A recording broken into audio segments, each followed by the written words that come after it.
with us online and those here at the auditorium this afternoon. So our next discussion is F3, Farms, Food, Future. We have with us today Cesar Lucerio, Central Valley Community Foundation, Karen Aceves with Arkan Strategies, and Josh Viers, University of California, Merced. Cesar is the Regional Economic Competitiveness Officer for the Central Valley Community Foundation. The foundation leads the partner and integration and collective impact for the Fresno Merced Future of Food Innovation F3. Karen, excuse me, Karen is the founder and CEO of Atkin Strategies, a woman minority-owned and operated firm specializing in systems change, coalition building, project management, and funding strategy. Karen's F3 work assists in building the Agritech Workforce Program. And Josh, what should we say? Josh is the facility director for F3 Innovate, a UC Merced-led effort to support economic mobility and pathways in the San Joaquin Valley. Good to have all of you with us. Thank you, Mr. President, and good afternoon, Madam Secretary Ross and board members. Before we begin the presentation, we want to thank you on behalf of F3 for this opportunity, and of course for your investment and support, which has played and will continue playing a vital role in the success of this, the implementation of this initiative. Yes, I'm, Cesar Lucio with Central Valley Community Foundation, the Regional Economic, Competitiveness Officer. What does that mean? I have the opportunity in this role to interact with all the F3 partners in the implementation and coordination of the initiative. And there's a lot of partners, So I do that sometimes every day, I'm in contact communication with all of them. At the same time, I'm the point of contact between the initiative and the U.S. Department of Economic Development Administration. So we belong to this larger ecosystem nationwide, with the rest of the winners of the Build Back Better Regional Challenge Grant, winners. So anyway, F3, as you may know, F3 was one of the 21 coalitions that was part of the winner, the groups that won these awards from EDA. And back in 2022, this group of leaders made an amazing and compelling presentation and application to EDA that was appealing to EDA. So therefore, they saw it as a viable initiative to create a collective impact in the Central Valley. Therefore, here's $65.1 million is the largest, but Georgia Tech had $65 million. So by $100,000, we were the largest. But not only that, it's a historical investment on behalf of the government of this kind in the Central Valley. And we will go more in depth about the portfolio of F3, which is F3 Innovate, AgTech, and LFFI or F3 Local. We're trying to simplify the language so it's easier to communicate all these long acronyms and names. So, but can we go to the next slide, please? One of the things that this group of leaders, they did a lot of right things, but one of them is really combining the strengths and challenges into that application. It's easier sometimes to identify the problems without presenting a solution, so they combine both of them, and I think that's what made it appealing to EDA. And because of that, I know the Central Valley, I was sharing with Mr. President, that when I came to the U.S., I work on the field, so I know what it's like to work sun up and sun down, So, yeah, it's an amazing place where we produce a lot of, ag products, but at the same time, we have some challenges that we need to overcome. So that's why we're F3. And, I know I don't want to go over the list that is on the screen because I will be preaching to the choir, but identifying those challenges and more than anything, the opportunities is really what appeal and made it, up to EDA, like I said again, and made it a winner, initiative to be awarded that amount of money. Next slide, please. So F3, this is a quick overview. F3, it's really broken into three, what we call gears, F3 Innovate, Active Workforce, and Local Farms and Food Innovation. My colleagues, Dr. Veers and Karen will go more in depth about F3 Innovate and AgTech. But this group of partners, I like that, this don't look like years anymore. The original graph looked like years. They were actual years. But anyway, they're designed to create that synergy that really encourages the entire group to collectively, help each other and collaborate in the implementation of this initiative. F3 is the gear that will be taking care of the commercialization and the R&D. AgTech will be the workforce. Again, my colleagues will go more in depth about that. Local farms, it's about engaging with small farmers, helping them to access to market, access to capital, access to technology, and small food vendors, which, by the way, like I mentioned it earlier, we have so many partners at UCNR leads that LFFI, and we'll need a few hours to bring all the partners and really present you a much broader report about about F3. And then we have our role at the foundation, which is the partner integration and collective impact. We coordinate the entire partners, into meetings. We have gatherings, convenings. When we collect data, we are developing a database system that eventually, pretty soon now, will be collecting data from all the partners, and then we'll be use it to communicate, those reports, create reports and communicate the data to EDA, not only to communicate it, but for us also for analyze, and make, solid decisions based on pure data that it's connected, and aligned with the outcomes that we're supposed to generate. We're almost there. We also are in the process of finalizing a communications plan, which doesn't mean that we haven't been communicating. We've been communicating the whole time. This group is very active. I see Secretary Ross and Glenda everywhere. They move around a lot. And they're very active. And I want to know what they eat because they have a lot of energy. So we've been communicating through all the events, all the reports, and everything that we're doing. But now we're bringing it all together under one strategy.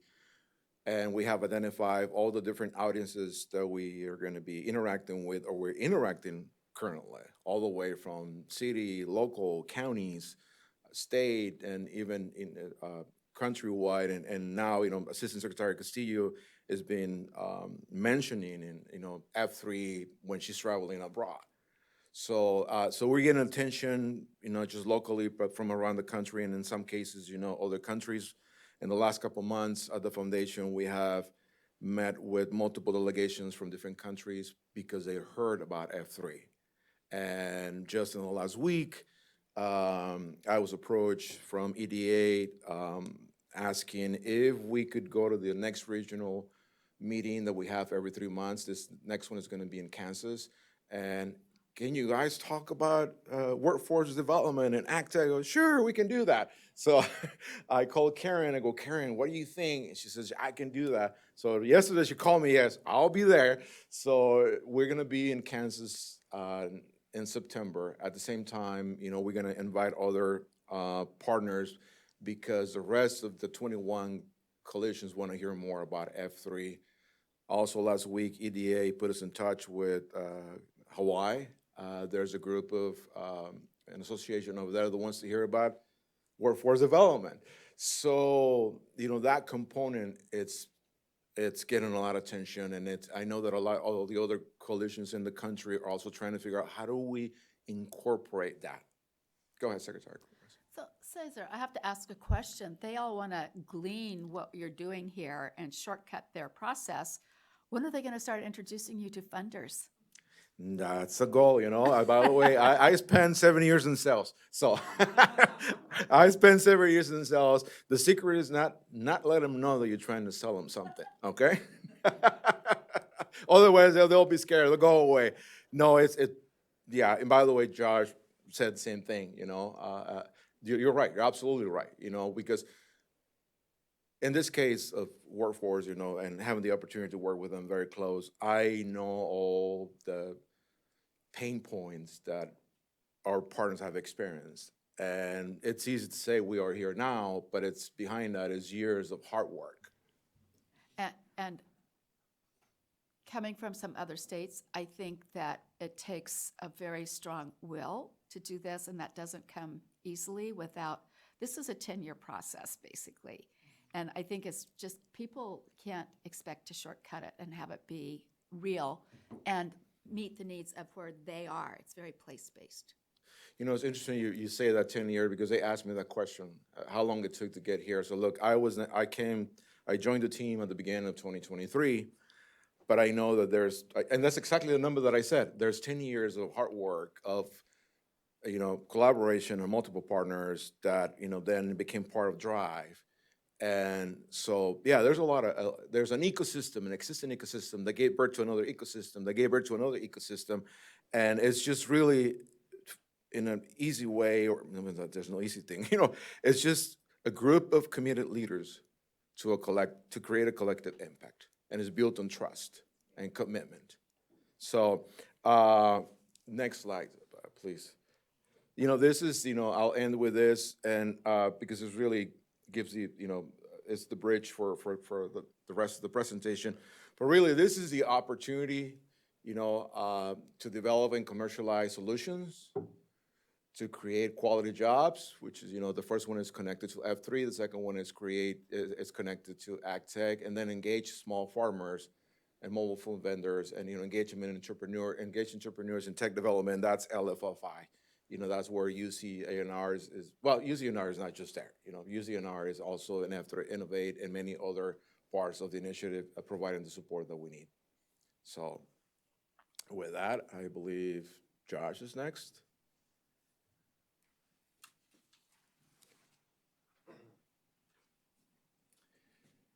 Thank you, Cesar. Good afternoon, everyone. Apologize in advance for being a little congested at the moment, but pleasure to be back in front of the board. I'm always happy to share our insights and perspectives with you. And to put a date on it, Karen and I were just talking, I think it's going to be like July 25th of 2019 when we were in Fresno attending what was called then as Drive, Diversifying the Region's Inclusive and Vibrant Economy, where I was educated really about the not just the predicament of the San Joaquin Valley, which I feel like I know fairly well, but really about the opportunity. And a gentleman from the Brookings Institution educated all of us in this room about how upward mobility in the San Joaquin Valley was going to require all of us to actually work together. Maybe we'd heard that before, but not really in those stark terms. And for me as an academician, what I heard was that universities actually had a role to play in this. And that, is perhaps intuitive, but at the same time struck me as something that I then could contribute to, and that was exciting. And moreover, that the Fresno metro area was one of only 6 in the United States, 6 major metros without a major research university underpinning that economy. And as a representative of the University of California, Merced, it struck me as that there was a real opportunity for us to fill a niche that wasn't yet filled, but to do so in a way that worked with regional partners in a way that hadn't been done before. And those regional partners are the University of California Ag and Natural Resources, as well as Fresno State University, long-time institutions, both of them with a strong presence in the Valley. But our institution only, at that time, less than 15 years old, still hadn't really kind of come into its own in terms of its identity and what its future might be. I'd like to think that F3 and Farms Food Future is part of UC Merced's future, and that those are all intertwined. And so I'm just going to touch on a few of those things. In this particular slide, note that it is a very strong relationship in this coalition specific to what we call F3 Innovate around Fresno State, UC&R, and UC Merced. And the outcome of that particular meeting in July of 2019 was getting people really excited. So what we saw on the previous slide about the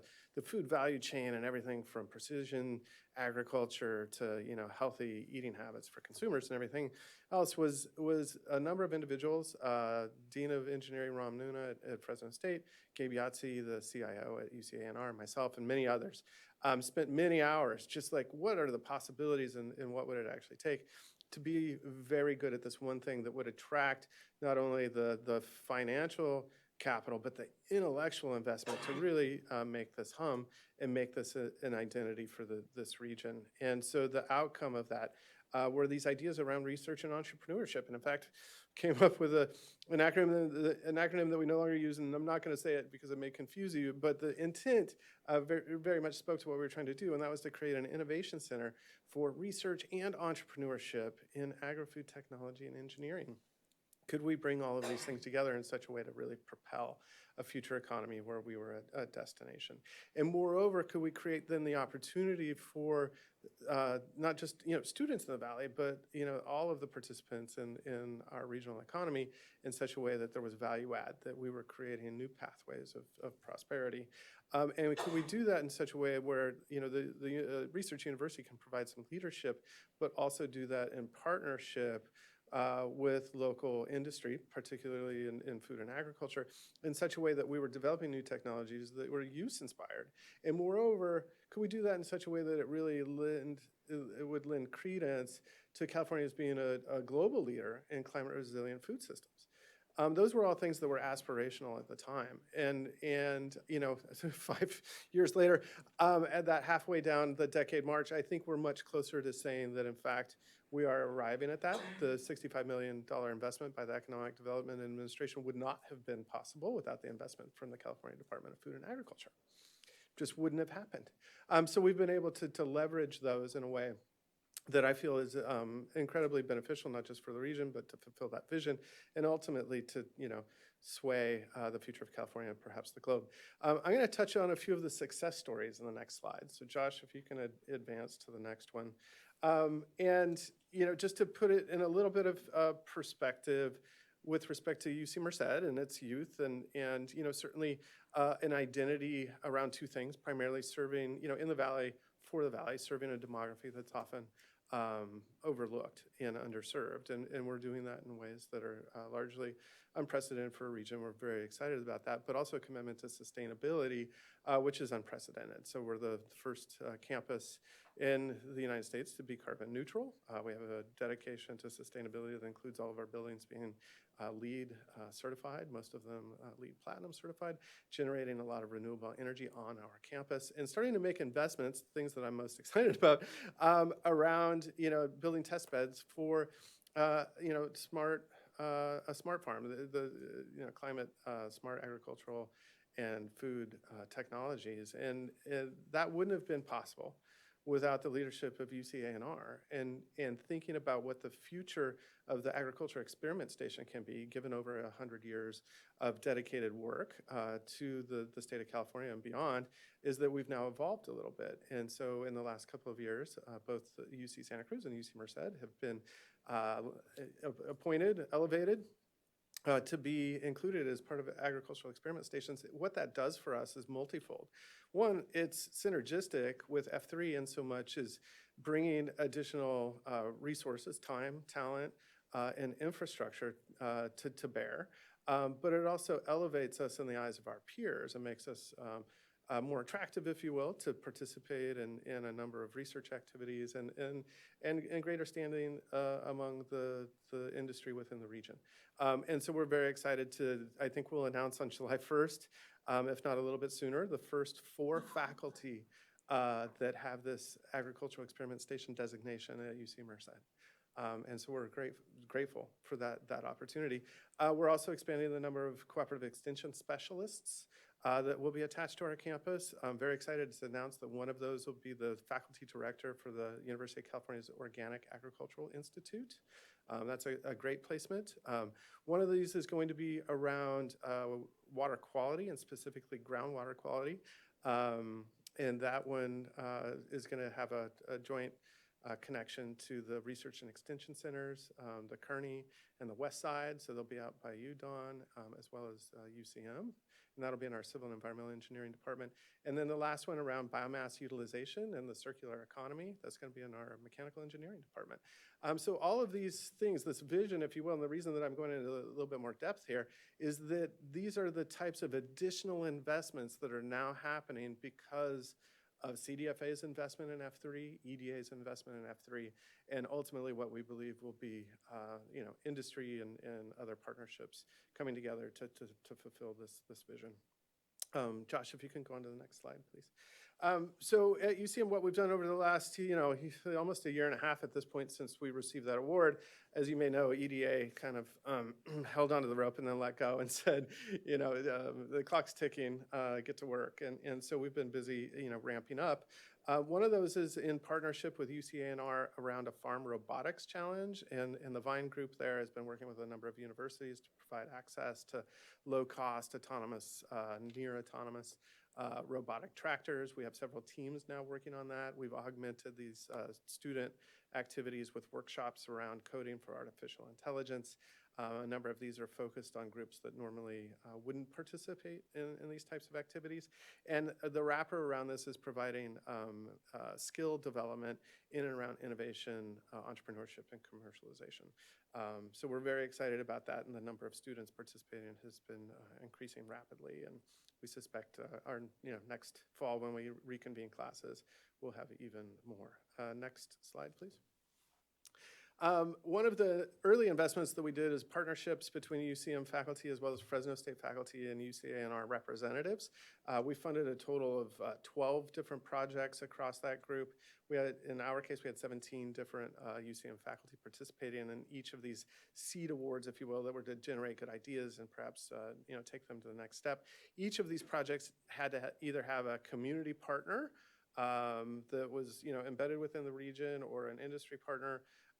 And several of those have now gone on to get additional funding and or create ideas that are being used by students. So those have since come to a close, but certainly a lot of successes that came out of that. The next slide, please.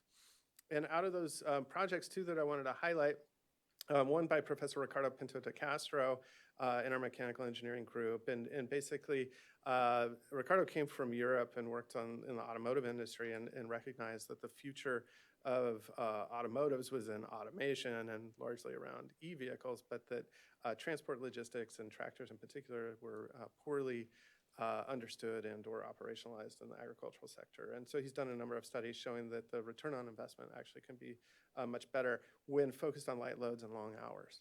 So you could imagine some settings that might be a good thing. And then things that we're also incredibly excited by, Professor Rebecca Riles, initially supported by the Strategic Growth Council and their work around biochar. She's since taken some of those learnings and put them to use in the dairy sector, primarily around manure composting. And what her studies recently published have been able to show is an 85% reduction in methane emissions from composting by incorporating biochar from the pyrocatalytic process. There are a number of other benefits from that too. Most recently, we funded 9 different teams. These are PhD student teams with their faculty. As a quasi-research administrator within the university, I always say that how do you herd cats as you move the food? Faculty are definitely cats. And so we were able to move the food in a direction that we thought would be beneficial for F3. Those investments not only include the graduate student researcher salary, fees, tuition, but also compensates the faculty member for their complete investment in the welfare of the student, as well as some materials and travel and everything else. So we invested in 9 of those. We're going to reinvest in 3 and add 4 more. So we'll have 16 total by the 1 year from now. We expect some additional activity there. I'm highlighting 2 students. One, Jennifer Alvarez, has been working on no-till benefits to carbon and water holding capacity in soils and some technology around that. And then Lorenzo Booth, who's noted there, he's been working on robotics primarily around trying to anticipate where robots should be taking environmental samples to better predict where to take the next sample. So it's kind of, it's research that's needed, particularly if we think about a future where robots might be navigating fields and there are trucks and tractors and people, and they need to be collecting information in such a way that they optimize their runtime efficiency and stuff like that. Let me put it this way, there's a lot of math behind what he does, But I'm super excited to see him working on that. And then to kind of bring this to a close in terms of the types of things that we're doing, I'd mentioned quite a bit about entrepreneurship, commercialization, and so forth. We have many of these teams now thinking about either creating their own startups or perhaps generating some intellectual property. That we feel that F3 Innovate, the 501c3, which is a big part of F3 Innovate. I've been talking a little bit more about the research and development at UCM, but that feeds directly into this nonprofit entity that has since been stood up. Important partners in that include CDFA and GoBiz, as well as UCNR, Fresno State, UC Merced, as well as a number of other kind of partners throughout the region. Is that's intended to be a catalyst or flywheel for these ideas that are coming out of the university, and hopefully they have some commercialization potential. One of those is around using artificial intelligence for mechanical nut harvesting. As we're all aware, there's a lot that goes into this, and unfortunately a lot of those practices create a lot of soil disturbance, a lot of dust, perhaps exposure to valley fever. It also often prevents the use of cover cropping and a number of other things. So really taking a hard look at how we do nut harvesting, we feel can have a lot of benefits. In this case, they're trying to optimize shakers to improve yield, and perhaps that can be coupled with some other technologies. The other one that I'll point to is, because this came up in the earlier presentation about broadband access, is Professor Wandu focuses on what they refer to as LoRa, L-O-R-A, which is long-range wireless networking, and that can go up to 15 kilometers in rural areas, often used in Internet of Things and precision agriculture type stuff. We'll be using our smart farm at UC Merced as a test bed for that, but certainly working with area growers in order to extend that technology. Here, one of his students has been deploying that. I would also just go so far as to say that all of these things link to all the other things we're doing. So, whether that's F3 Local or the F3 Ag Tech, these aren't in a vacuum. Is that, we foresee deploying these technologies at the community colleges as an example. And so we're going to talk a little bit about that synergy and the pathways there and some of the other things that F3 is doing. But certainly, don't look at these as just unto themselves. They're highly integrated with the other things that we present on. With that, thank you.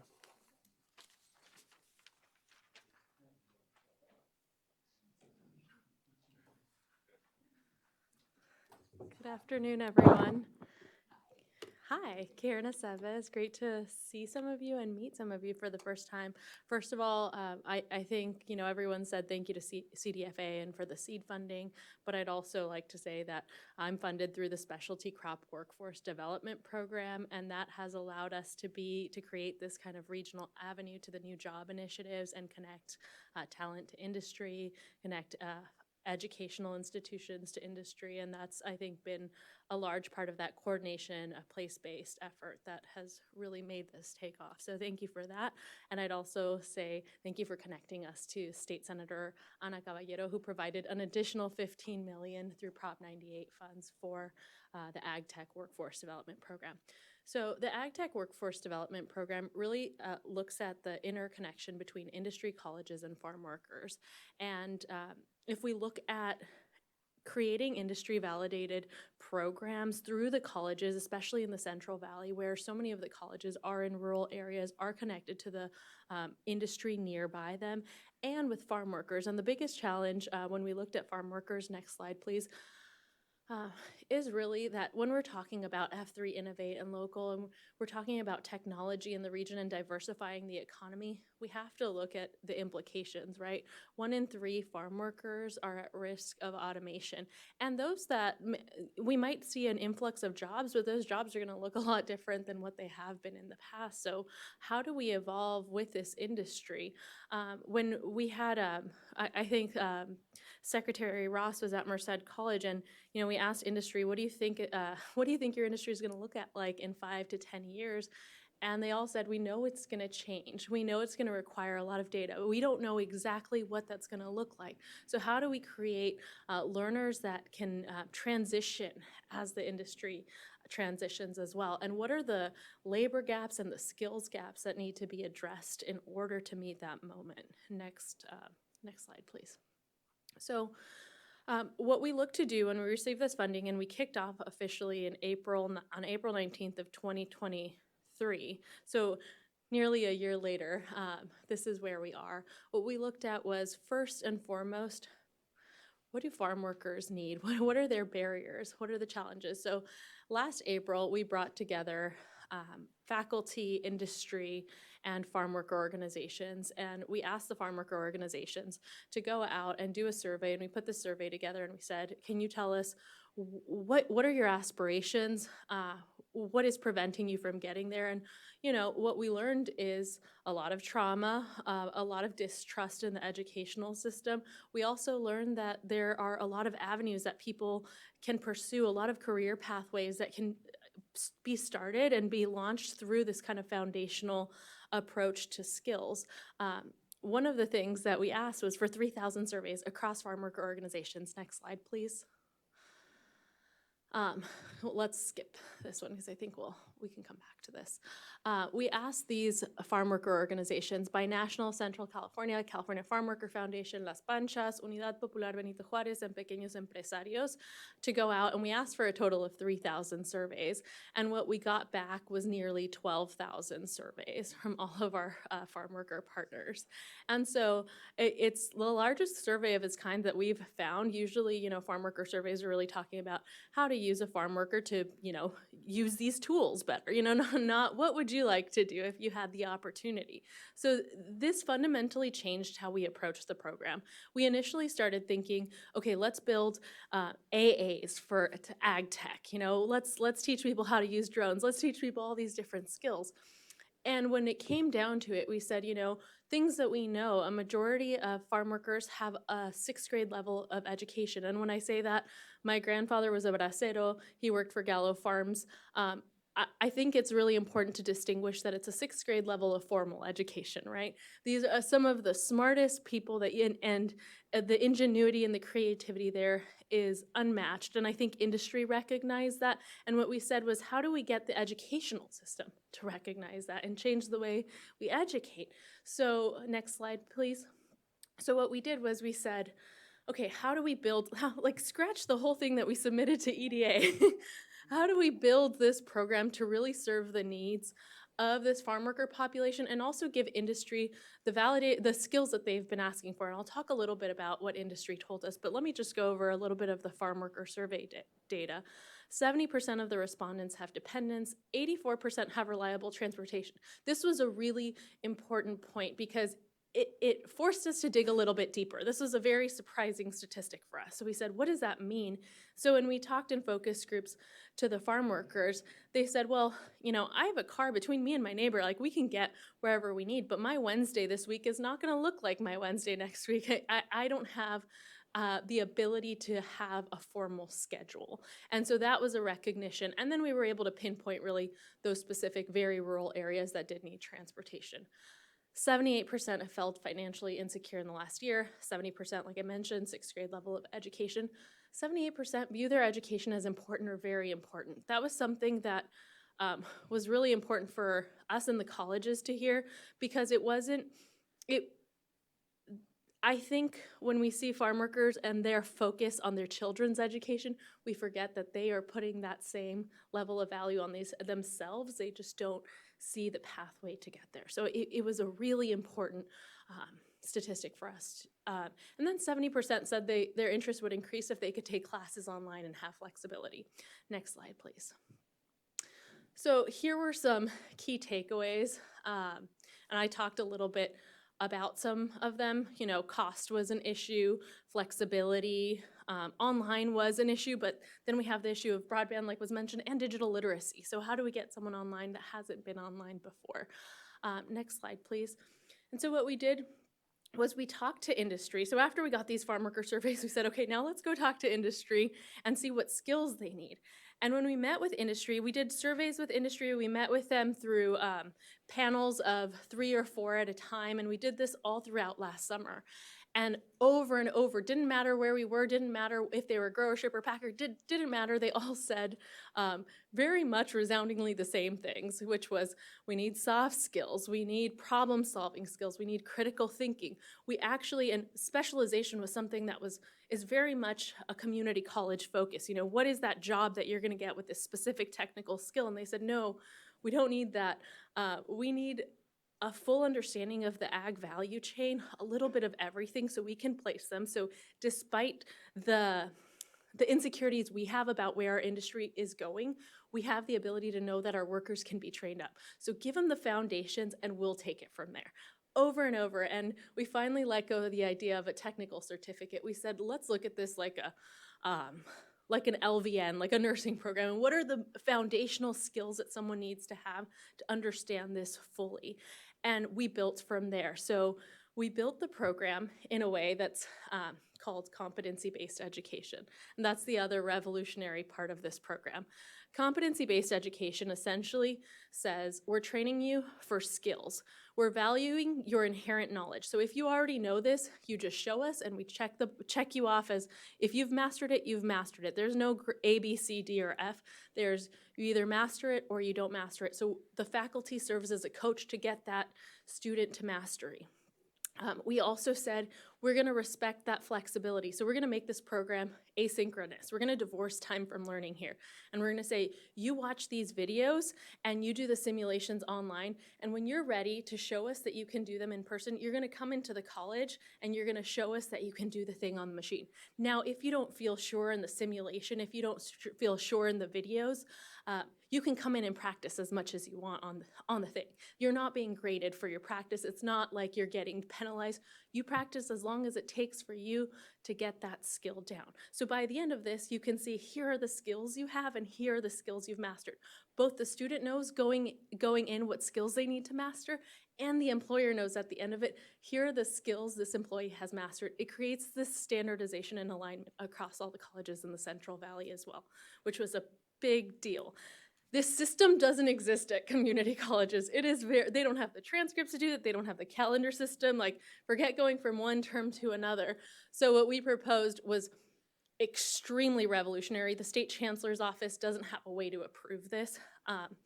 And I will say that the farm worker surveys combined with industry support of this are the only thing combined together that could have gotten this across the line. Last week, we received official approval for competency-based education, the first certificate of its kind at the state level. And so now we've created a system where other colleges can submit and have a way to have these programs approved, which is just phenomenal. And industry now, so this week we're filming 12-hour days, I think I mentioned to some folks, at HMC, we'll be at Fowler Packing, we'll be at Live Oak Farms in Dieger, and we'll be filming 80 videos, 500 shots of all of the skills. So when you go into this, in this learning environment, you're gonna say, hey, here's the Central Valley, here's what you grow, here's why you do it, we feed the world, and now here's how to use a PLC, here's how to troubleshoot an electrical system, and it's gonna be an industry person at an industry site showing you how to do it. And when you come in, you're gonna show your instructor how to do that. And so it creates a level of understanding of the whole system from the get-go. One other thing I'll mention that's really amazing about this program is that we're offering it in Spanish too. So again, another barrier that we're breaking. We had 50% of industry say, we don't need our employees to speak English, and 50% say yes. And so we thought, when you're thinking about educational trauma and one of those barriers, language becomes a barrier. And what we had was farm workers say, like, could I start a class in Spanish and then maybe if I feel comfortable, go to the next one in English? Creates this entryway, this on-ramp to opportunities. And they're learning the same skills as they would in any language. So that has also been approved. So across the board, those are some of the big things. And next slide, please. I get very excited about this. This is the certificate program, just so everyone knows. These are the core skills that the student will learn: digital literacy, basic equipment operation, the whole list, right? Now, one of the biggest challenges we faced was how are we going to get people into this program? Right now, when you get into a community college system, you have to go on their website, find the application, apply on CCC Apply, wait a day, get a confirmation number, schedule an appointment with a counselor, go and find the code to your classes, and hope for the best on the first day. And so what we did with some of these funds was we said, let's hire what we call pathway navigators at every single one of the colleges. And let's use at the F3, the partner collaboration point there, they created a Salesforce system and we said, hey, can we use that Salesforce system? And can we create a QR code with flyers so that our farm worker partners can take this? And so that when a student says, I only have a name and a phone number, it gets put in that Salesforce system, and depending what college they're at, it gets immediately sent to that pathway navigator, who is the person that reaches out, helps them apply, gets them signed up for their courses, meets with them twice a month, counsels them after they finish every competency on all the career pathways that they could take, and at the end connects them to one of our farm worker partners to help them find that job placement, or to communicate with employers, yes, they've taken the certificate, because they might be an employee at a company already. We received $4 million last year in WIOA funds as a program too, to help with that job placement as well. So that was another funding source we were able to leverage. But it's those system changes that I think will really transform the way that we move this program forward. The program is scheduled, I know we skipped the timeline slide, but the program is scheduled finally to launch August 12th. It'll be August 12th this fall. It'll have 2 sessions every term, so August 12th and I believe the second week of October. But again, once someone is in and they've signed up for competencies, if they signed up for all their 14 in August and they finish them by October, they're done with the certificate. If they signed up for all 14 in August and finish next August, that's how long it takes them to get their certificate. So that asynchronous approach. Next slide, please. And I think we're almost through this. Yeah, so some of our key lessons and takeaways: engage trusted messengers, flexibility with time, honoring the inherent knowledge, and updating the systems to farm worker populations. One additional thing I'll say is that I think we looked at this as a farm worker population opportunity, but we've seen it as a very much as a high school opportunity to survey a lot of different courses and opportunities as well. And the state chancellor's office at the community college level has picked us up as a Vision 2030 project. So the idea is that we scale this statewide. We met with Hartnell College and CSUMB 2 weeks ago, and they're trying to pull together funding to do this in their region as well. We're going to meet with Coachella Valley to do the same thing. Northern San Joaquin Valley wants to meet. So everybody wants this. We've built it already. We can take this statewide. So I think it's a really great opportunity to be aligned, not only just in our region, but to scale this and build this across the state. Thank you.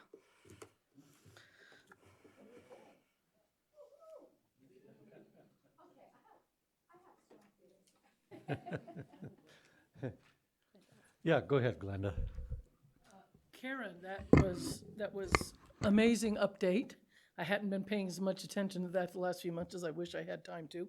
But I do have just like a major question, because the certificate structure is brilliant. It's amazing. It's wonderful. But I know community colleges have been trying to do something like this for years. And the problem they always ran into, and I'm interested to know how you got past it, is the apprenticeship programs, like the building trades and the mechanics and that.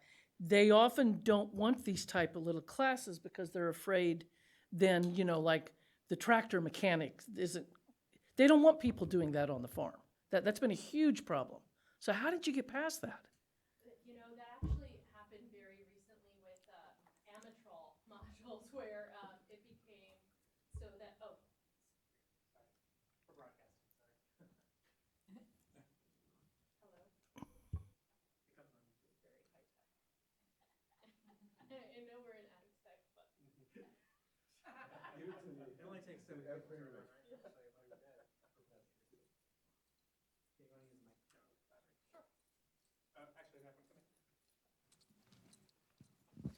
We just had this come up recently with, I mean, and you know, we have to go through union negotiations to approve this new form of teaching. So all of this came up.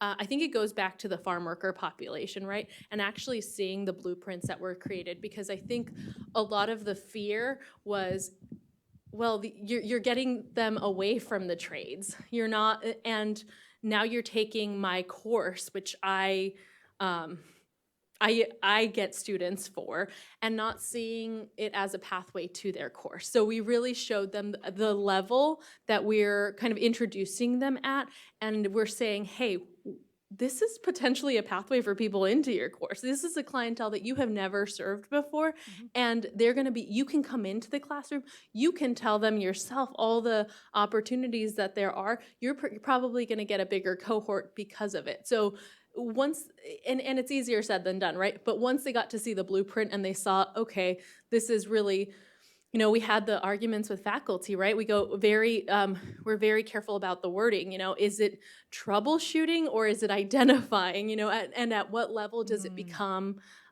their purview? So we were very sensitive to work with them and say, this is where we end, this is the foundational certificate, and you are the specialization. Okay, well, last question or follow-up. So you mentioned hundreds of videos you're preparing. Does that mean that like these 14 key areas, each of them has multiple different specialized videos? Yes, it's 80 videos right now to start with, 500 shots, but 80 videos, and every competency will have, like the digital literacy competency as an example, will have someone clicking into a Microsoft Word document, how to turn on a computer. We'll have the video of someone doing that, someone operating a tractor, someone troubleshooting. So they're 4-minute videos because they're meant to be very short, very to the point. They're coupled with simulations and other exercises.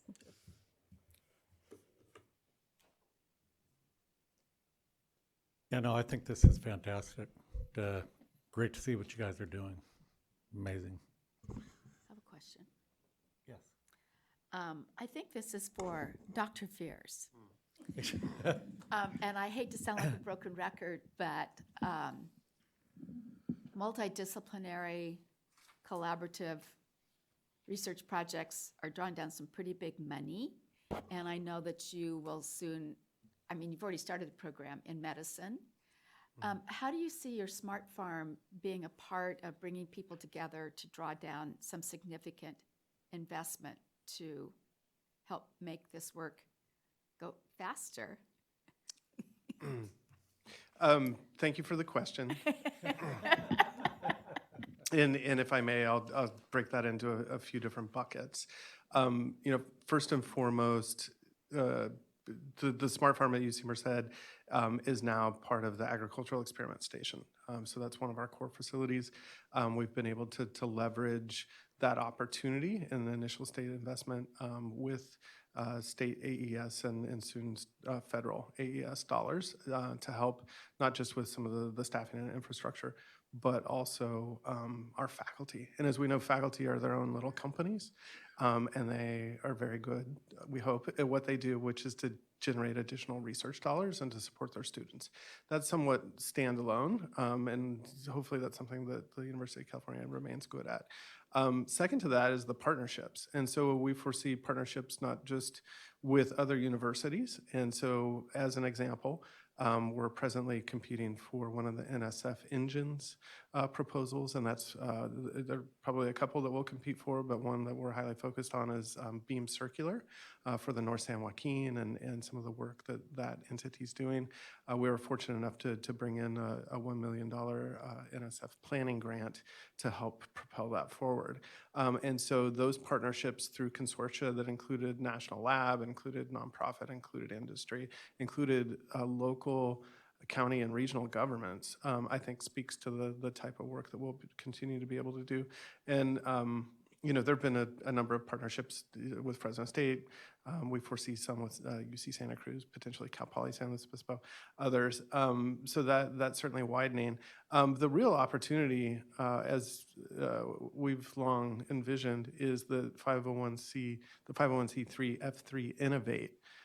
because of its status as a neutral player, can bring in all sorts of entities, not just the university players, but industry as well. And we're in the process of vetting applicants for CEO, and we've had a number of applicants for CTO as well. And we feel that once that entity is up and running, that one of their primary roles, and certainly something that we will help them achieve, is to be that catalyst for reinvestment. So it wouldn't just be at our smart farm, but presumably at the other assets throughout the region that include the community colleges as well as the CSUs and the A&R facilities. That's great. I have a follow-up for Cesar, because you talked about a communications plan, which is going to have, I'm sure, a lot of intentionality about who's not at the table now and who do we bring in, and thinking about, for a while, there were many in industry I'd run into and they hadn't heard of F3, and I think that's improving. But there's also a huge opportunity because of the unique, diverse, and bounty that we grow of brand names that we want to be thinking about. California is the place for this kind of innovation as part of our branding. How do we, is that going to be part of a communications plan, or is that a different strategic objective for the CEO? No, that is already part of the development of the strategy. We have met with all the partners. We wanted to hear everybody.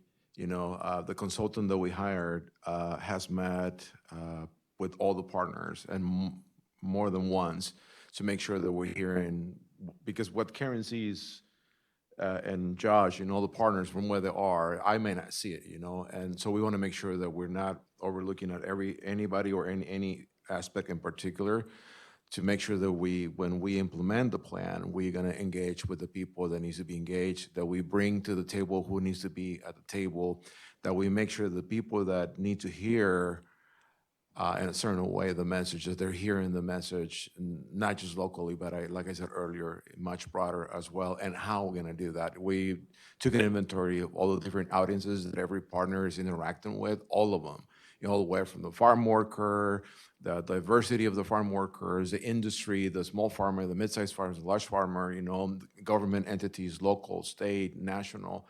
So that was part of the inventory that we conducted, and that's part is going to go into the strategy, which is almost done. And then we also, every partner is already communicating in different ways through different social media platforms, Facebook, Twitter, and so forth, newsletters. So we made an inventory of all of that, because everybody has their own audience and their way of communicating. So we don't want to change that. We don't want to reinvent the wheel, so to speak. We're just trying to create that branding. Also, the branding, okay, how do we do that? Okay, how do we create a brand that is recognized throughout, outside of California? And when I travel representing this group, I always say Central Valley, always, because a lot of people say, where are you from, California?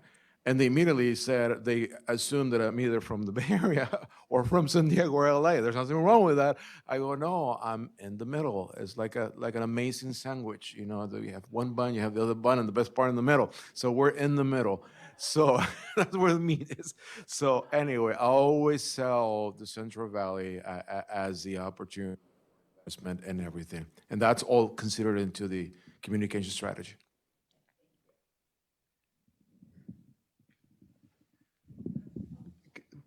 Sorry, I wanted to just add one last thing to your question, Madam Secretary.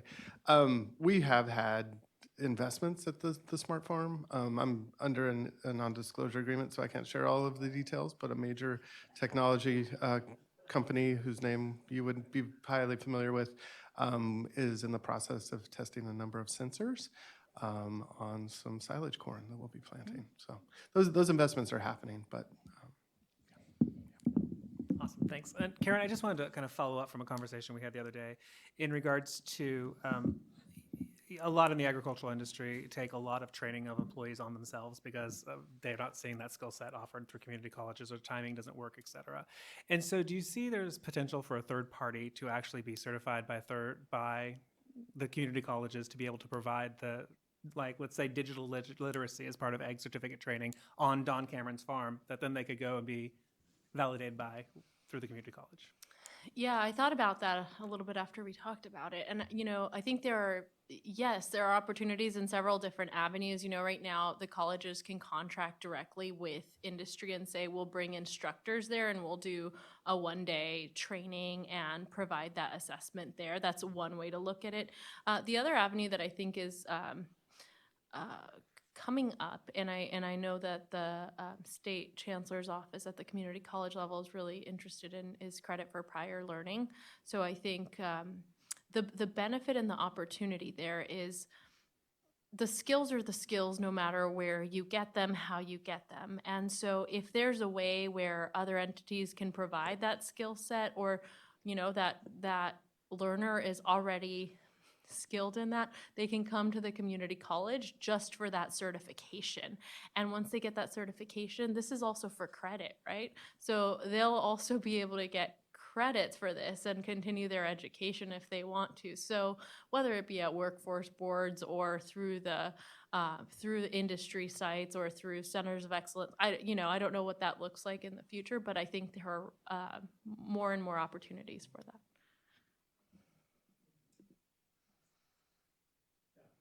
Go ahead, Bryce. Well, very, very impressive, you guys. I just am so impressed and thankful. You are so focused and so effective. On our farm, we have a program called Educate to Elevate, and people want to be in that because they see pathways to advancement and skills. But this F3, that's just beats our Educate to Elevate in so many ways. It's got to bring this back to our HR program, our department, and say, hey, this beats us a long shot. We'll take your card. Okay, but Josh, okay, I know you got an NDA there, okay, but I just thought, that robotic program, that sounds pretty impressive. I was wondering during the day if you've got a team working in the field on ag bots, and if you're a coach at night on BattleBots. One of the programs I'm most proud of is one that we call Next Tech, and a young woman who was a UCM undergrad, Lexi Garcia, used to participate in these BattleBot challenges. She couldn't get it out of her blood, and effectively started a middle school outreach program out of UCM, not teaching them BattleBots, but teaching kids throughout our community how to code and build bots. And so a lot of our insights, and certainly other research has shown that particularly girls in middle school fall out of STEM around 7th grade, in part because of societal pressures, but also just not having opportunity. So creating those opportunities before they get to high school has really been shown to be instrumental. And so we do focus on, specific, girls that code type activities, but this Next Tech, we're able to reach them either through kind of continual engagement over the course of a semester, but we also do 1- and 2-day curriculums so that we can get to some of the smaller communities like Planada and Dos Palos and Kerman and places like that. So it doesn't plug all the holes in the leaky pipe, so to speak, but it does go a long way, and I'm very happy that it's actually our students that are driving that forward. Yeah, no, this is great. Hey, Karen, I've got a real quick question for you. You're talking about videos and essentially learning by watching, and so really the person that's involved in that really doesn't have to be able to read the language that you're doing this in. It can be just really a visual, watching the program and learning, and then being able to go explain to somebody else to get their literacy. That's correct. I mean, that's fantastic. Thank you. That was a big consideration. One of the core skills you'll see there, though, is applied technical reading and applied technical writing. But when we say that, I want to be very clear what industry meant by that and how we wrote that in. So applied technical reading was very much make sure you know what safety labels mean and what not to touch, what not to mix here and there. So that was the reading component. And then the writing component was things like noting the time when pesticide is applied or when something is done. So those are the types of writing skills that we put in there. In the assessments in the blueprint, it says you either write out, at the end, if they're assessing something, either write it out, you can explain it verbally, or you can do a video of yourself showing how to do it as well. So very cognizant of not having that as a stringent requirement for the program. Yeah, no, I think that's fantastic because, we've got workers that don't have a very high education, but we have them running $1 million piece of equipment with an iPad and can make adjustments. It's unbelievable. Thank you for sharp. acknowledging that. That's No, incredible. it's fantastic. So I think you guys you're really going down the right road. Thank you. Don't give away all the secrets. No. Get that brand on We there have to before sell it it, takes okay? Without them knowing. Well, I think one thing that Karen mentioned the other day also, and I don't think you mentioned today, was when you go to do your test competency, you're doing it at an F3 kind of center that has the line, for instance, or has the machinery there that you're doing the certification at. So that's kind of a unique aspect of all Right. the investment that we have as well. Yeah, and different, so there's 7 colleges involved, and different colleges have different levels of sophistication in their equipment, right? So you can use anything from, there are 2 colleges that aren't ag colleges at all. They never had this program. They're hiring new ag faculty that are bilingual, by the way, so this is all very new. But there are some colleges, that like Merced College, that's going to have full nut processing, meat processing facility, all the way from farm to a storefront, so that the student can test and everything. And we're talking about, how next steps, how do we collaborate as a region to create centralized testing centers where it doesn't matter where you're taking it or who you're registered with, a lot like the online programs work right now. So it doesn't matter if you're at Modesto College, you might be have an instructor at Modesto College, but your assessor might be at Merced College, and you get to use that latest and greatest, which industry is, again, as Dr. Veers mentioned, which they're testing at the community colleges already. That technology is being created, is being tested there, and students are getting to show their knowledge on the new technology as well. Great. Do we have any additional questions from? Well, I'll from just the board? remind Karen, the 2 rules of California consultants. One is don't tell everybody everything you know and do. Okay, I welcome people to come and do it. I think that everyone's put in so much hard work on this, so I will give everyone all the rule book on how to do this, but it took a lot of hard work from everyone involved. So Thank you. I think I saw a question pop up on the Zoom, and I didn't want to. Yeah, we're going to go to online public comment. Actually, I have a question from a board member. So David Mancera is asking, I work with a number of small to medium-sized Latino farmers in the Central Valley. Any thoughts on how to share or make climate-smart farm technology and knowledge from your farm with small to medium-sized farmers in your region? Thank you, David, for the question. And that's something that from the very beginning we've been thinking about. And part of that is using the survey that Karen mentioned in her presentation to help really kind of frame our thinking around that. One of the underlying features of F3 from the very beginning is around what we call inclusive innovation. And that's the intentional engagement around the co-creation of knowledge, such that the technologies that we're developing are use-inspired, and that ultimately the people that are using those technologies have some say in how they're designed and benefit from their use. And so as some of the ways that we're trying to achieve that, piggybacking off of the survey, is to do a deeper dive and some engagements with growers, workers, people in the industry, to really understand what some of that use-inspired technology might look like. There are a lot of things that have rolled out of Silicon Valley in the last decade. Some of them have worked.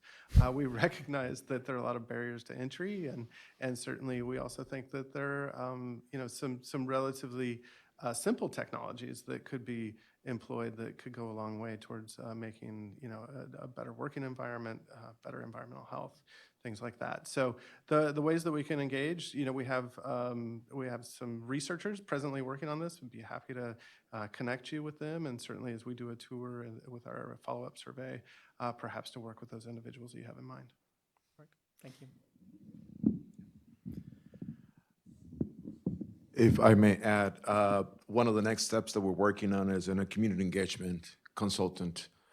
In the next month or two, we're gonna, hopefully, we'll have somebody on board that is gonna help us also. It's all about engagement. They'll be working very close with the communications, consultant, but this will be more, on engagement. So we can leverage our network and streamline the process to make sure that we get to the people that need to hear, who needs to hear that there's a technology and how do they access it and what's the pathway they can follow, for just as an example.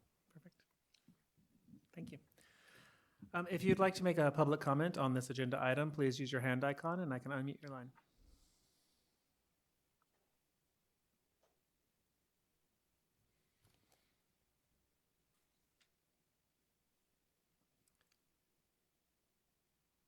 Tina, did you have a question?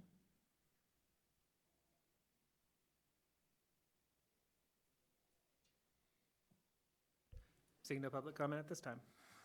Thank you, Josh. I'd like to thank all of you for coming in and excellent presentation, great information, and good to see where you guys are headed, really. Thank you. Yeah, keep up the good work. But, we need it as you know, we need it in the valley. It's the place to be. It is a place to be. All right, we're going to have one last presentation for today. We have Healthy Food Financing Collaborative. We have Alba Velasquez. Gosh, sorry, I'm not. I think my throat's killing me today. Anyway, from the Los Angeles Food Policy Council. Alba is the executive director of the Los Angeles Food Policy Council. The council works to ensure food is healthy, affordable, fair, and sustainable for all. The organization serves as a hub for a network of over 400 organizations and agencies working for healthy, sustainable, and fair food. Alba, welcome. Good to have you with us. Hello, everyone. Thank you so much for inviting me to be here and talk to you about how Los Angeles Food Policy Council is building a resilient food system through our economic development approach. As an organization, we recognize that when we talk about food systems, ultimately it's how food is grown, distributed, produced, consumed, packaged, all the things involving food. And there's a lot of different aspects to it that impact food inequities, as well as our environmental impact and food and nutrition security. Next slide. So a little bit of history for some of you that don't know Los Angeles Food Policy Council's story, but we did get started as an LA Food Task Force under the City of Los Angeles. In 2010 is when we first developed the charter for the region, titled the Good Food for All Agenda. That was the first iteration that called for a Los Angeles Food Policy Council to happen. And the LA Food Policy Council then became committed to doing regional work, recognizing that when we talk about a resilient food system, we have to pay attention to what we call the Los Angeles Food Shed, which includes the City of Los Angeles, the County of Los Angeles, and neighboring counties of Los Angeles. We launched various programs, including the Healthy Neighborhood Market Network program. We created the Center for Good Food Purchasing, if you all are familiar, is now a national organization, and just recently passed the Good Food Zone policy, which I'll talk about a little bit deeper. Ultimately, we are ecosystem developers around food systems work and focus our work on three different pillars of food and nutrition security, environmental impact, and economic development, recognizing when all of these things meet, it is a sustainable food system. So The geography, when we look at Los Angeles and the Los Angeles region, we have highlighted the city of LA where we got started, but in addition to the city of Los Angeles, we also work across the county and partner with neighboring counties. And I want to just highlight that when we talk about LA County, it's a total of 88 incorporated cities, 140 unincorporated neighborhoods, and really looking at a variety of topographies from coastal, basin, mountains, valleys, deserts. And then when we talk about density, it's urban, suburban, and rural. So it's really encompassing a very diverse range of topographies, density, and communities. Again, we have different partners across the state of California, primarily in Southern California, but of course a partner also in Sacramento. So our work is a two-pronged approach. We have policy and coalitions and then programs and innovation. Through our policy and coalition, we run what we call working groups. These are multi-sector engaging, action-oriented working groups where different community members, business owners, policymakers come together around a specific issue area to work on a policy campaign or initiative for the region. We also have developed and published research case studies with partners from USC's Public Exchange, the LA Department of Social Services, and LARDA Institute. We also have, on the programmatic side, business development and technical assistance for small retailers, farmers, and ranchers. So a little bit of our program that kind of sets the stage for the healthy food financing is that, again, we have our Healthy Neighborhood Market Network program. This is an initiative of really recognizing the assets that already exist in high-dense communities that don't have access to the full-service grocery store. We see these as opportunities, access points to locally grown produce in communities that need it most, specifically underserved communities. These are communities that do not have the full-service grocery store or have limited access to fresh, affordable food options. As part of our Healthy Neighborhood Market Network, we not only provide business development, but we connect local growers to our small market store owners. Next slide. We just recently developed, in partnership with the City of Los Angeles, the Good Food Zone policy.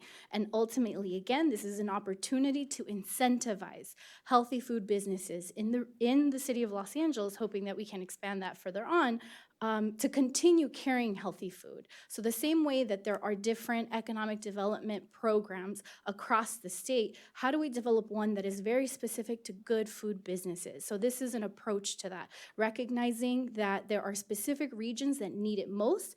That's what we identified as good food zones, and then prioritizing or have the city hire a healthy food liaison that will monitor government resources and other resources available to be able to give to the food businesses. And then there's Farm Fresh LA / Market Match.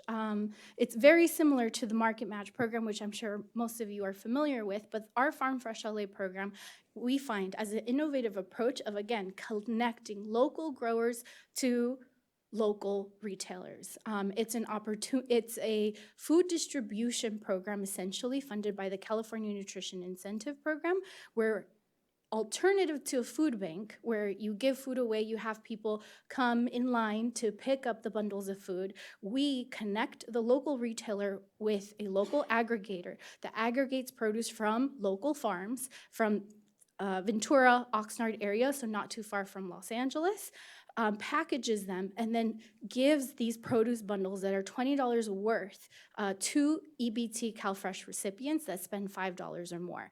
So it's a little bit different. So I had a question on that. I mean, Yeah. we do something similar in different angles with grants, but do you pay for the aggregation fees as part of the program? No, we do not. So what is funded specifically? if The I may ask? produce. The produce itself, okay. Thank you. Through the Nutrition Incentive Program. Yes, CNIP, yeah. So we connect the retailer with the aggregator purchases the produce from the local farms and buys it at the wholesale value, and then the store owner then adds the market value because we see them as a supply chain player. the small market because they put it on their shelves, they market it, and they use it as any other product. And so this is an opportunity to recognize all players within the supply chain, not only the farmers, not only the aggregators, but also the retailers. And so really supporting the full food, hyper-local food supply chain. Yes. Can I ask how long you've been doing this program, and do you have outcomes from this of what you're seeing along this value chain? Yeah. We've actually have had a voucher program, the veggie voucher program, for about 5 years now. However, this was a certificate program. It wasn't specific to local food. It was just produce in general. However, during the pandemic, we realized that we had an opportunity to really market locally grown produce. But we didn't have the opportunity to use certificates for the sake of people not meeting in person. And so we realized we can't add this extra barrier to communities that need it the most. And so that's where we came up with the idea of bundling, having just already pre-bundled produce available at the small markets for community residents to pick up after they spend $5 of CalFresh eligible, an eligible purchase of CalFresh of $5 or more. Since the program, we've distributed about 40,000 pounds of locally grown produce. And some of the things that we heard, some hypotheses that we thought coming into the program is that, are we competing with the non-locally grown produce that is already at the markets? And one thing that we heard from store owners is it's quite the opposite. Because this bundle includes staple goods and these are given to communities that need it most, is that store owners are telling us they're actually now incentivized to purchase other produce that is not included in that bundle. And so rather than purchasing the snacks or certain ready-made foods, they felt encouraged to cook. For example, there will be a tomato, an onion, but they'll purchase cilantro. So then it's an opportunity to really market the store and support that specific business in a community in a way that is culturally relevant.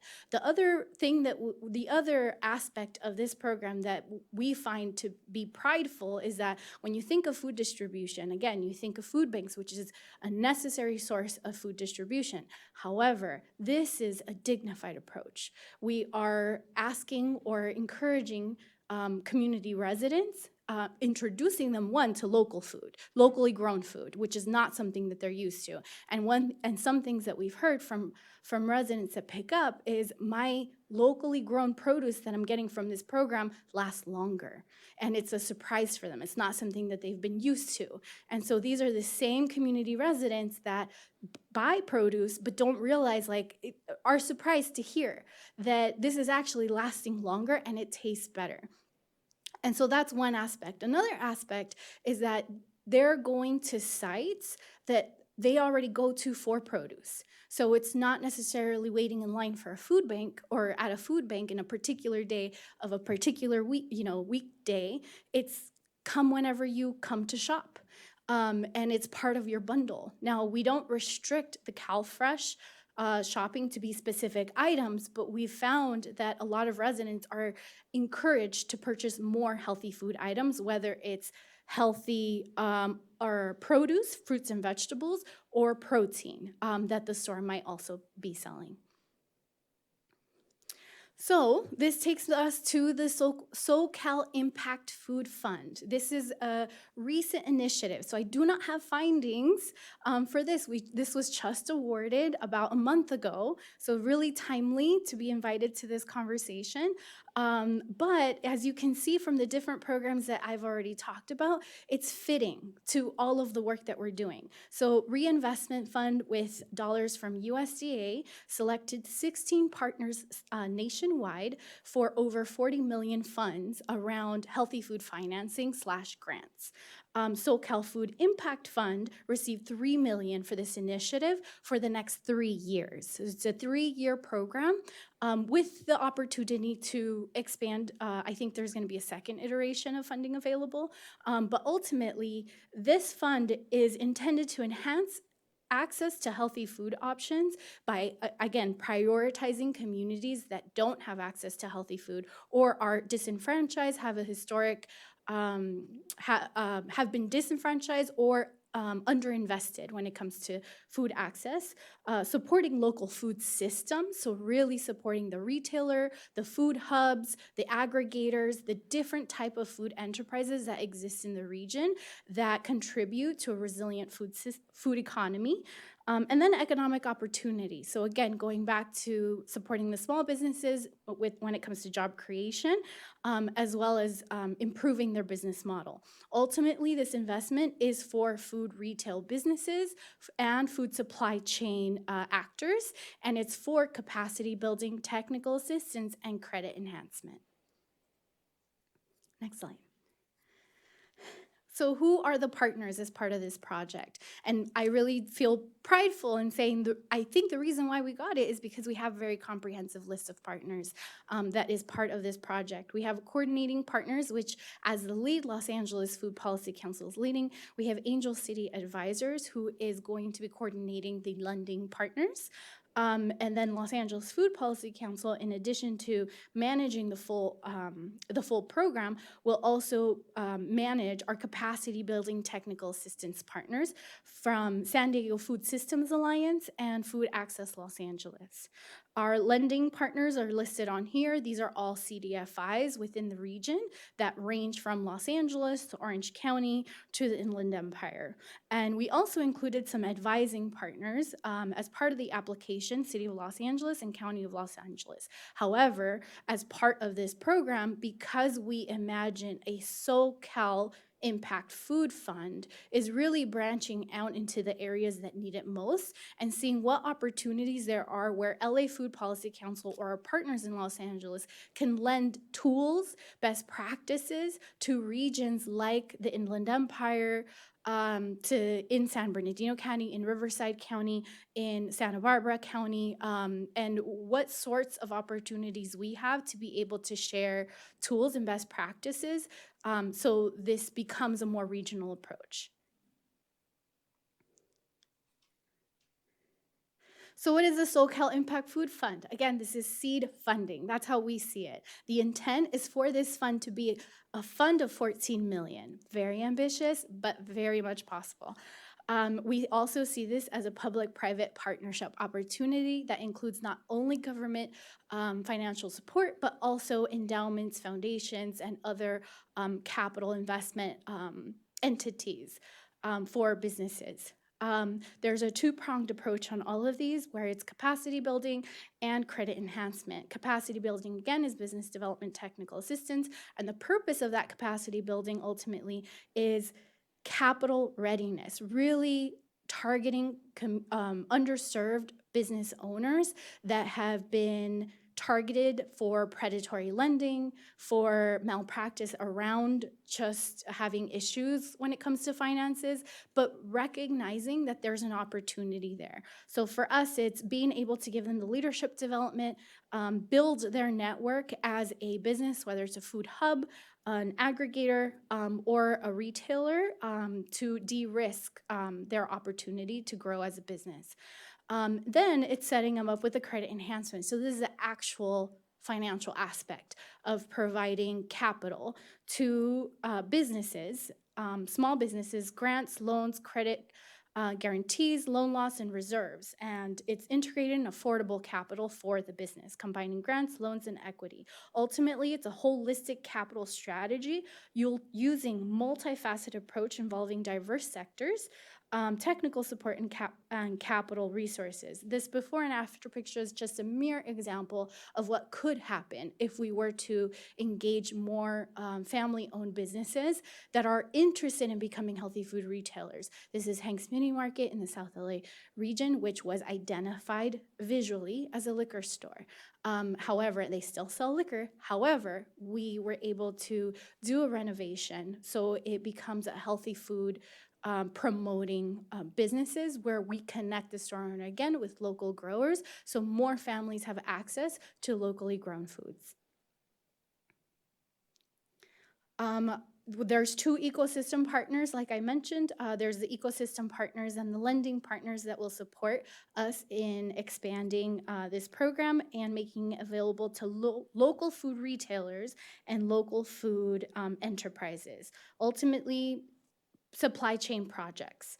It's a racial and equity-centered approach towards increasing access and economic growth and inclusivity. So this is how we're gonna get your support. I'm just gonna make the ask, but of course, you know. Ongoing funding support. Now, again, this is more of the advocacy piece. It could be combining, but just recently, early this year, Senate Bill 193 gave $50 million to CDFIs specifically for businesses, and we feel there's an opportunity to focus on food businesses. And so, how do we build this? How do we expand this as an initiative that is really highly focusing on food businesses, whether it's the farmer, whether it's the aggregator, the food hub, and just different aspects of food businesses? How do we continue to support them through access to capital? Statewide collaboration, you know, we have leveraged a lot of programs like I talked about earlier that are already running within the state that have been helpful in really understanding why these programs are important, or even just highlighting the need that is there. So example, again, I talked about the California Nutrition Incentive Program, Farm to Community Hub, as well as the Healthy Refrigeration Program, which we've been fortunate to be part of in the last few years. Support technical assistance program. So again, this is the idea of the second aspect of capacity building. Like, you give the money, but not only give the credit enhancement activities, whether it's loans or grants, but you're really walking the business through the process and identifying opportunities on how to use those funds in a way that improves their operations and really helps them become a sustainable business. Raise awareness through the board's platform. We hope that there is more conversations around healthy food financing and how this can be a project or an initiative that is statewide. Right now, our effort is specifically to Southern California, but we see this as a replicable model. It has existed in the past, and there's an opportunity for this, again, to be a public-private partnership. And then there's legislative advocacy like the Senate Bill 193 that provided funding specifically to CDFIs, sorry. CDFIs for any business, but how do we create a program that is specific to small businesses that are providing healthy food access? Next. Again, some before and after pictures. We see these as opportunities for access of locally grown produce. We've been fortunate to support these businesses in their marketing strategy, in connecting them to distributors and wholesalers, while also amplifying their business in a way that we recognize these are the access points for culturally relevant foods in communities that are Black and brown and don't have access to the full service grocery store. And this is the last picture. These are some of our business owners and families that we support. Really nice. Yeah. Great. That's amazing what you put together. That is pretty impressive. Thank you. So I had a question. When you talk about local produce, how far out do you go? Yeah, Just kind of curious. That's a great question. So as far out as Oxnard, Ventura, if you're familiar, that's the right above Los Angeles County is what we would consider local. I mean, that's the hard part, because when you think of local, it's California. It's like, well, not everything's local, and we're closer to Mexico border. So No, that's true. And plus, you're talking about inner city areas that they don't have farms next door. Exactly.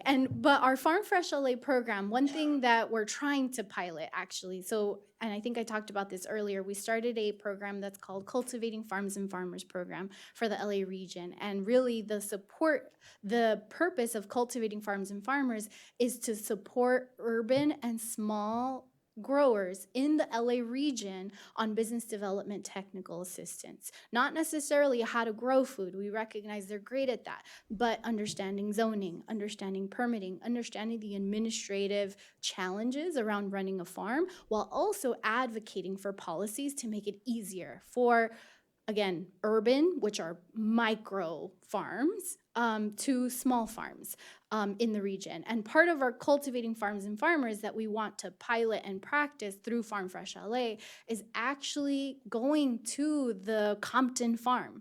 A farm that is really just a couple miles away from the retailer, and saying, let's get some of your produce and put it into Kathy's Kitchen, which is a small market in the Inglewood area, South Los Angeles, and introduce it to community residents that need it most through our Farm Fresh LA program. And so again, it's recognizing that opportunity, but also listening to the growers and saying, what is the true cost of this produce? Because we don't want to undercut anyone. We recognize that when you're supporting the supply chain, you have to support it at the value that is needed. What is that profit margin that you need to run your business? Because that's been the issue. It's locally grown food is quote unquote more expensive. But how do we tackle that? What are the opportunities to address that? So we will be piloting Farm Fresh LA, not only from right now, it's currently sourcing from the Oxnard Ventura farmers, but we will be piloting sourcing from local, hyper local, within a couple miles away growers in the LA region. Nope, that's great. Really good to hear. Do we have any other questions from? Yeah, that's okay. Yeah, that prerogative. Okay.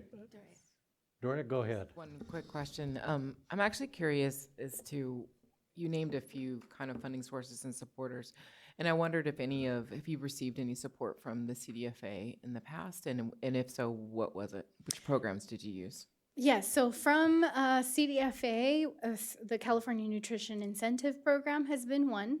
The Healthy Refrigeration Grant has been another one. Recently, we received the Block Grant, the Urban Ag Block Grant, which is grants specific for small business, small farmers in Los Angeles, so distribution of funds through grants. So those have been the main three recently. It's just, as I was watching your presentation, I was also reflecting on the budget. I know. The budget cuts that were actually previewed today, and just thinking about how a lot of those cuts really hit kind of urban areas who are struggling with how do we get and improve food access. And I think that we were on, or those regions were really on the cutting block. Yeah, and those programs, in addition to bringing access to healthy food, and this is the argument that we have, because we're not only subsidizing more food, but we're actually subsidizing with local food. So it's not just your EBT, buy your healthy, food, but it's buy your locally grown food. So we're supporting local growers and aggregators again, and residents who need the funds or need the produce, access to the produce the most. So that has been our advocacy platform around trying to change that somehow and figure out what opportunities there are to continue programs like that. I actually was in some of the offices today and doing a little bit more advocacy earlier this morning. Thank you. Great.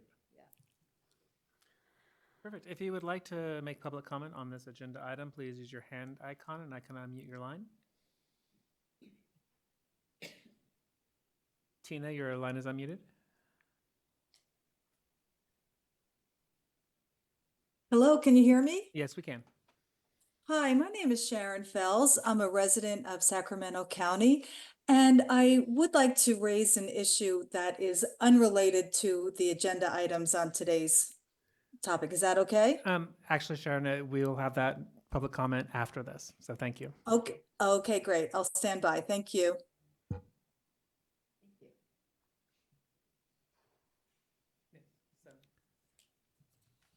All right. Thank you so much. Very good. Thank you for coming, and really appreciate your presentation today. All right. We are at board discussion. Do we have any July? Yes, this is notification. We will be, and I will send notice to the board, we are canceling our July meeting. And we are tentatively maybe going to hold a 1 hour listening session or public session focusing in partnership with DPR on pesticide notification. And so we'll do a poll to see what time in the evening would work later in July for that. But our July 2nd meeting will be canceled. All right. Do we have anything else from our board members? All right. Sorry? Oh, sorry, Donna, Bryce. I just am compelled to mention something, if that would be all right, appropriate. But, as agriculture, we are part of a larger community with friends and neighbors and colleagues.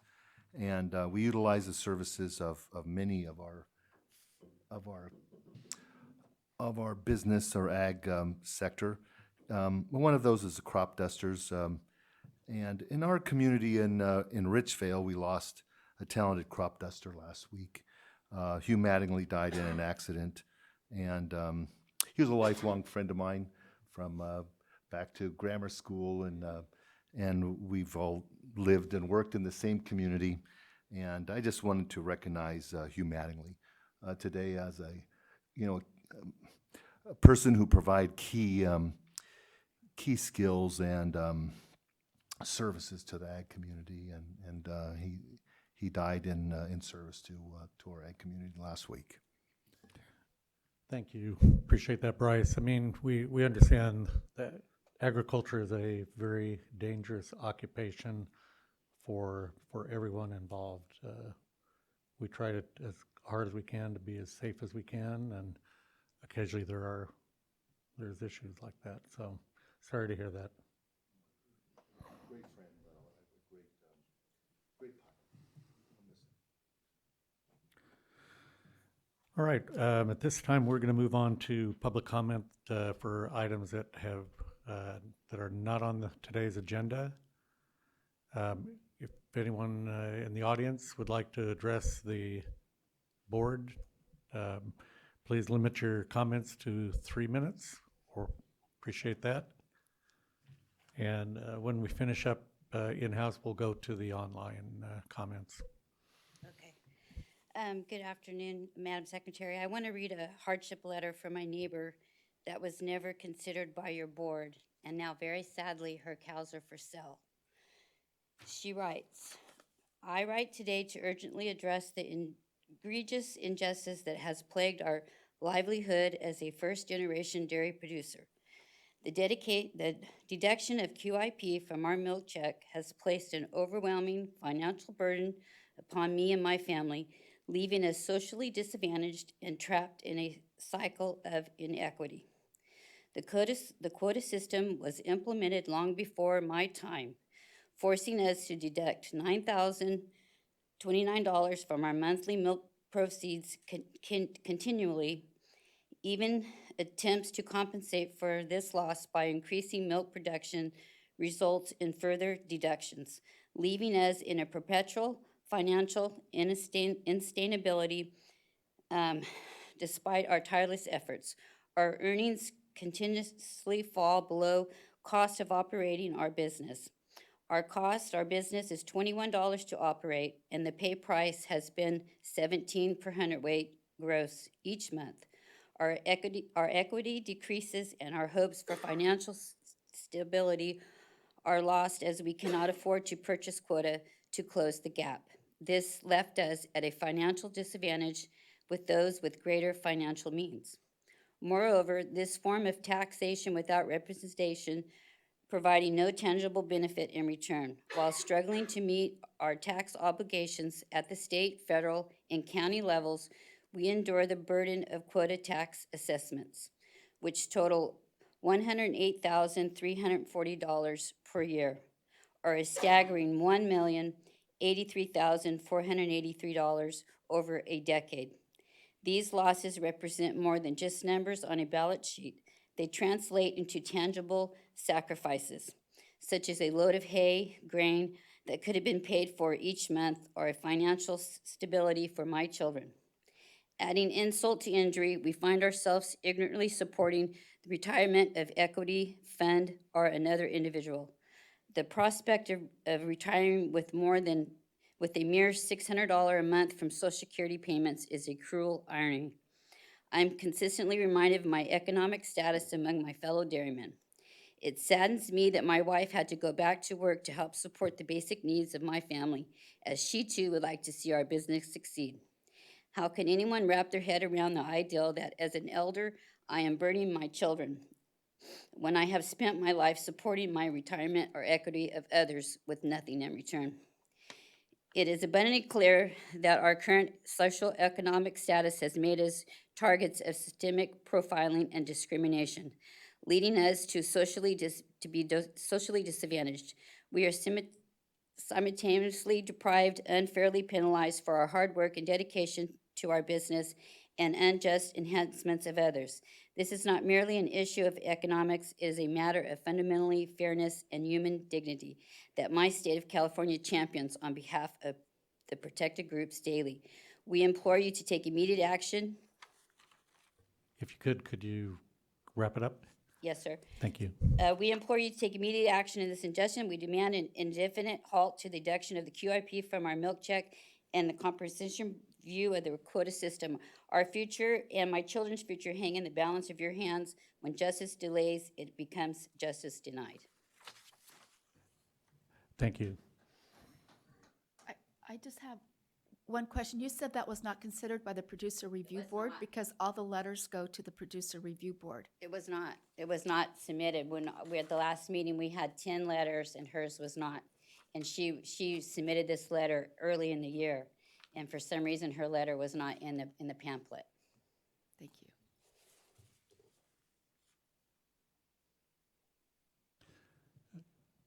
Do we have any additional public comment?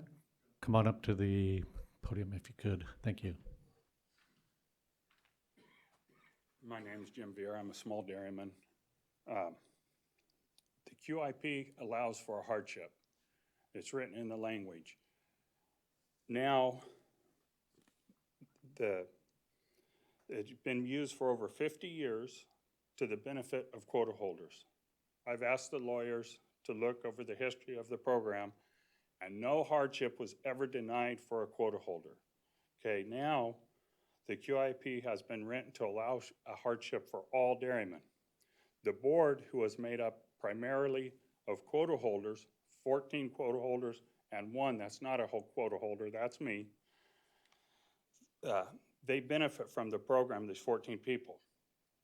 So what the board has done now is made a recommendation for you, Madam Secretary, to take the hardship out of the QIP. So only to use it in fire or flood. That was never done before, and no hardship has ever been denied. We turned in hardships. They systematically denied them all without even reviewing them.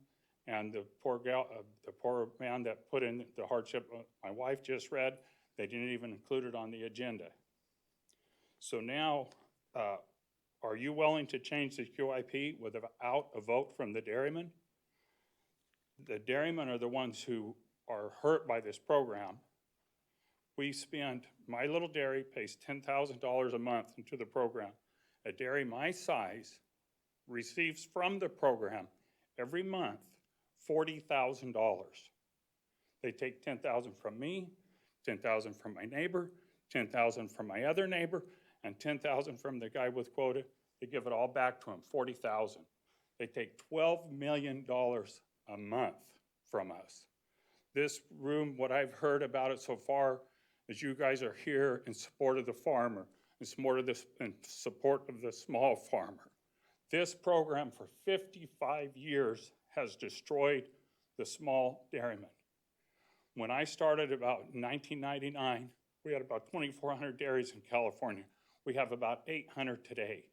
And since this QIP started 5 years ago, we've lost over 500 dairies. We lose a dairy a week.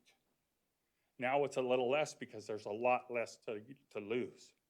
But we're losing them at a rapid pace because of this program. What I don't understand, this program, even in the writing of this program, it says QIP, its purpose is to take money from one person and give it to a quota holder. Quota has no purpose. The federal government would not allow the quota system into the federal order specifically because they said it has no purpose. It takes money from one person and gives it to the other with no benefit except for the person receiving the money. It's not tied to milk. It's not tied to work. And the insult to injury, since 1969, they took that money out of our checks without ever showing the deduction. We never even knew the state of California was deducting $12 million a month from our check to give it to our neighbors. It was never even showed. Try that on an employee's check. Take $5 from an employee's check and give it to another employee and see what would happen to you. And then when we found out in 2017, we found out that we're deducting the money. You know what they said? Who cares? We've been taking it from you for 50 years. Just keep paying it. Hey, Well, Jim, what's it for? can you wrap that up, please? That's it. Thank you. Okay, thank you. Any questions?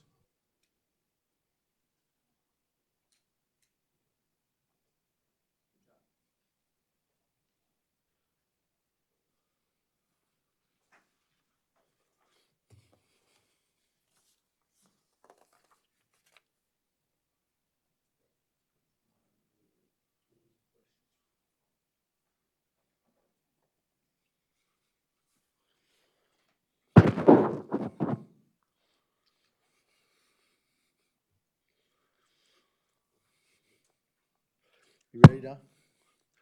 Good afternoon. Go ahead. I had some questions I was gonna ask, but I was thinking about listening to all this stuff. And Memorial Weekend, we had at my daughter's house, and we always go through all the different veterans we had in our family that fought in the different wars, from Korean conflict to World War I and II, and talked about the sacrifices made in our family. All for liberty, justice, democracy. And what we've been dealing with the Department of California Food and Agriculture for the last 6 years has absolutely been amazing, that we wasted all those lives and the type of government we were running here. And then we talk about my buddy Bill Coote. We've brought him up a lot of times. He's always been on suicide watch ever since he sold his cows. His dreams washed up. My son-in-law and his grandkids, their dreams washed up. And then we got the news that about 1 o'clock at our party at 10:12, Jimmy Boschma, 5 kids, aged 2 to 12, took a shotgun, blew his brains out. The destruction this quip has put upon our community is unbelievable. 45 employees I had to let go. The Tadamas, the Strukmans, the Coots, Batistas, the Brazils, all going out of business. All we ask for is the vote, and we don't get it. Vote that we were promised. 5-year review. Government doesn't like to see programs go on through. They need to have a reapproval. Why not have a reapproval? Let's see if the industry still wants the program. If they do, we go away, Karen. It's that simple. But instead, 6 years. How many people have to go broke before you do something? We want a reapproval vote. You have the power to do that, and yet you don't. I don't understand. This board here is part of, you're part of her board. You guys are just as much at fault, each one of you. We're not trying to do anything illegal, but have a vote that we were told that we were going to have. If the industry wants to keep the quota program, Karen, I'm done. I'm gone. You'll never see me in one of these meetings again. I made this promise many times. Don't mean to hear to harass you, but I feel I let my people down, our dairymen down. How do we face a 14-to-1 board?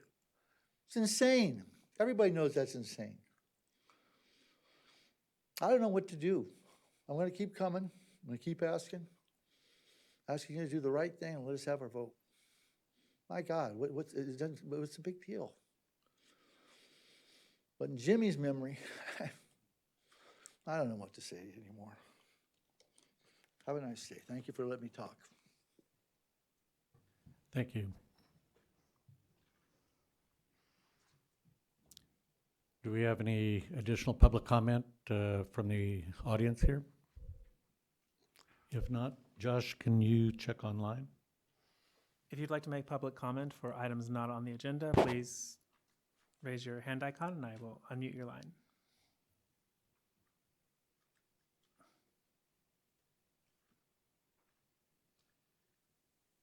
Sharon, your line is unmuted.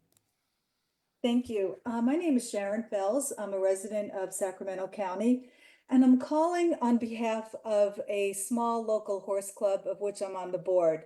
And the purpose of the call is regarding the equine medication monitoring program, which falls under the Food and Agricultural Code, as well as the California Code of Regulations.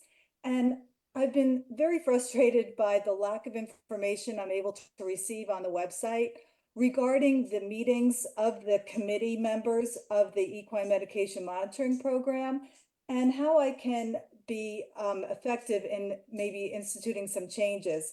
Just as a backup for your information, the equine industry sponsored legislation in 1971 to prevent misuse of drugs and medications in equine related public shows and sales.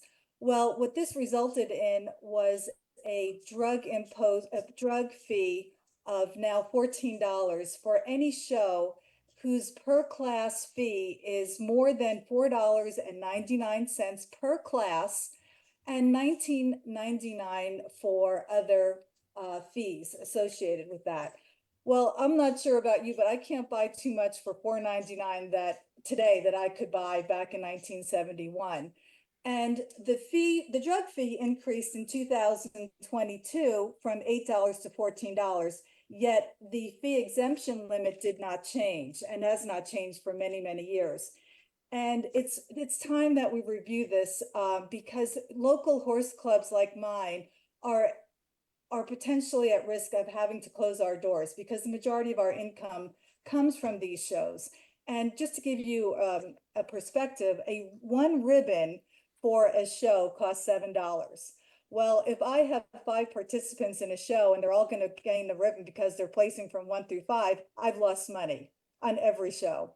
So I would like to get more involved with the committee and like to know how or where I can find the committee notes from the meetings that have taken place since June of 2022, which is the last notes posted on the website. That's the end of my comments. Thank you for your time. I appreciate it.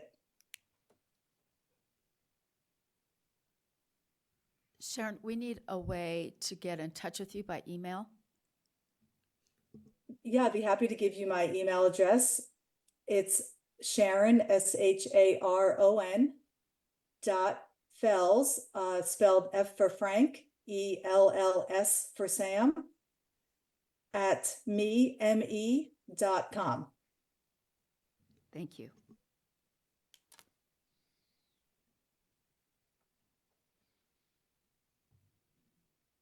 I'm seeing no further public comment. All right, that will sum up our meeting for today. I'd like to thank all of you who presented today. Really excellent program. And for those of you that joined us in the auditorium today, and for those that joined online, great to have you with us. Like I say, we will not be having our regular meeting in July, so you are aware of that. And that concludes it. So thanks again, and we'll see you probably in August. Thank you, everyone. Thank you, Claudia and Christina.